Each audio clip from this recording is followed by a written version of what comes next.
আপনারা অনেক রকম শরবত খেয়েছেন, কিন্তু এই যে তেঁতুলের শরবত এটা খুবই কম সময় লাগে, আর এটা কম খরচও বটে, কিন্তু ভীষণ শরীরের পক্ষে উপকারী। এই গরমের সময় বিশেষ করে যাদের তেঁতুলে অ্যাসিড হয় না তারা বাদ দিয়ে বাকিরা খেতে পারেন।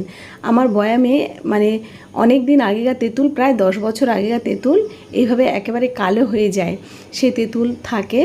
আর সেই তেঁতুল নিয়ে নিলাম, বিট লবণ আর তালমিছরি নিয়ে নিলাম, নিয়ে সুন্দর করে এভাবে মাখিয়ে ফ্রিজের জল দিতে পারেন বা নর্মাল জল দিয়ে দিতে পারেন, দিয়ে সুন্দর করে মাখিয়ে এই যে পেঁয়াজ কুচি, এই তেঁতুলের সঙ্গে পেঁয়াজ কুচিটা দিলেই তাহলে কিন্তু শরবতটা পারফেক্ট হবে।